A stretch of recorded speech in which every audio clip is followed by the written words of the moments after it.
Halo Sobat Investor, kembali berjumpa lagi di program di editorial yang akan membahas tajuk utama pemberitaan yang tersaji di idxchannel.com dan IDX Channel TV. Bersama saya Yanto Frijantono, redaktur pelaksana idxchannel.com.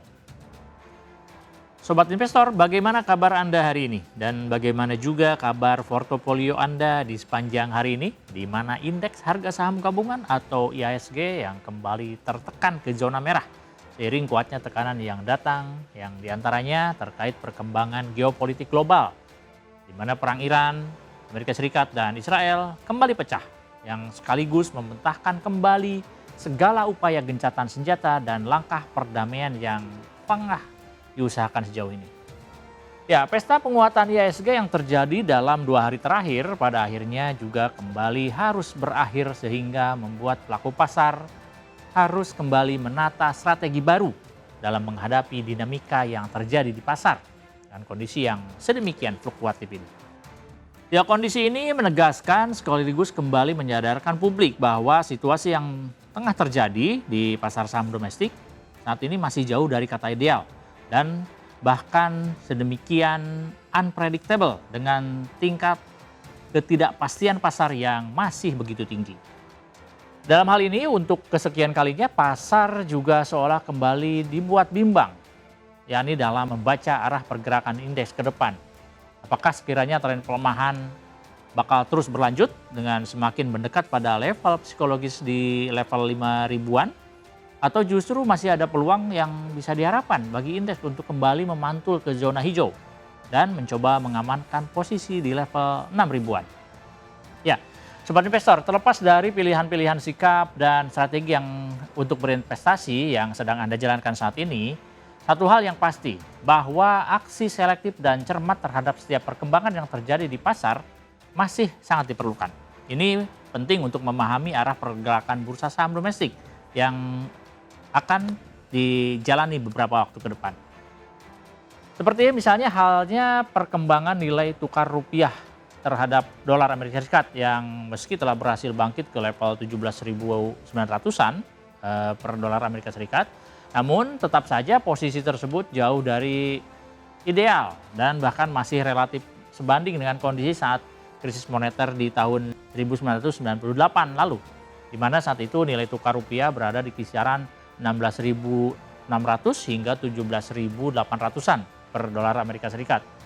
Namun harus diakui bahwa tren penguatan posisi rupiah yang terjadi juga telah memperkuat sikap pemerintah yang sejauh ini masih demikian konsisten, menyebut bahwa fundamental perekonomian Indonesia pada dasarnya masih sangat bagus dan kuat, sehingga sudah seharusnya tidak ada yang perlu dikhawatirkan.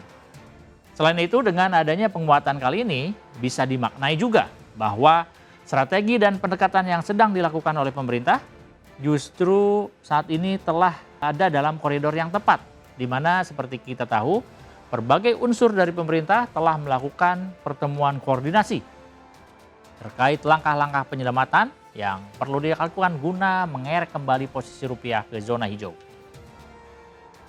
Terlepas dari pertemuan tersebut, tepatnya pada Senin 8 Juni 2026, Bank Indonesia atau BI secara taktis langsung mengambil tindakan, yakni berupa menaikkan tingkat suku bunga acuan atau BI rate sebesar 25 basis poin menjadi 5,5%. Di lain pihak, Wakil Ketua Dewan Perwakilan Rakyat atau DPR, Sukmi Dasko Ahmad, diketahui juga telah memanggil para direktur utama dari bank-bank milik pemerintah serta sejumlah badan usaha milik negara atau BUMN seperti PT Taspen serta BPJS Ketenagakerjaan untuk membahas opsi pembelian kembali atau buyback saham yang akan dilakukan terhadap sejumlah emiten yang diyakini memiliki fundamental bisnis yang relatif kuat.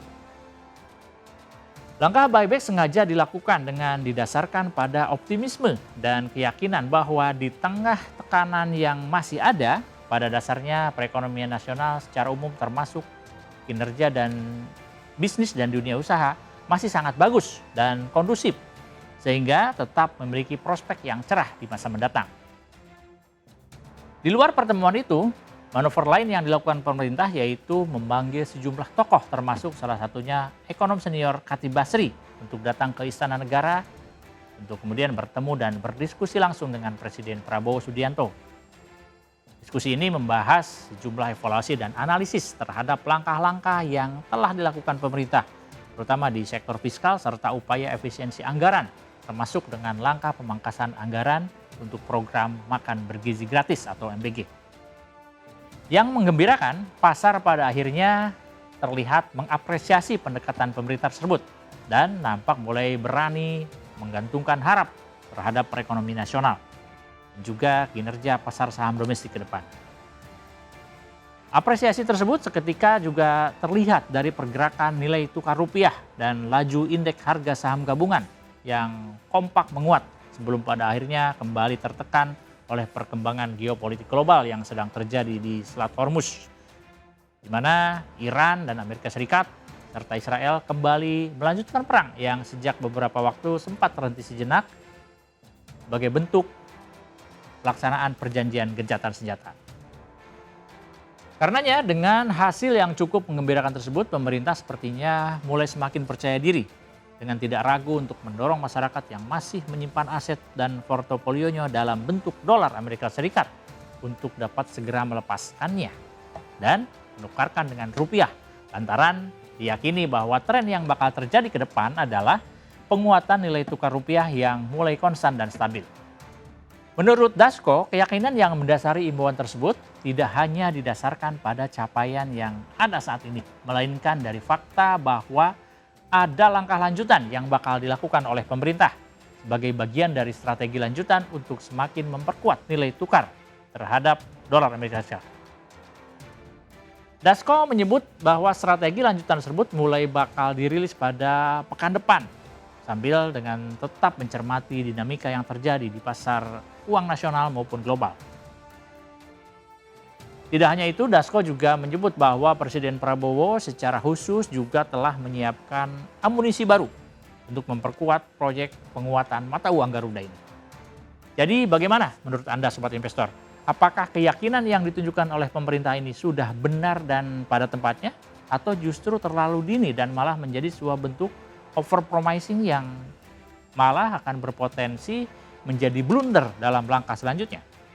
Apakah dengan keyakinan pemerintah ini kita sebagai masyarakat sudah saatnya dan memang layak untuk mulai santai dan tidak lagi deg-degan terhadap apa yang terjadi di arah ekonomi Indonesia ke depan? Atau justru Anda lebih memilih tetap waspada karena bagaimanapun tindakan preventif dan upaya mitigasi risiko selalu menjadi pilihan tindakan yang paling bijak ketimbang hilang kewaspadaan di tengah kondisi yang masih tak menentu ini.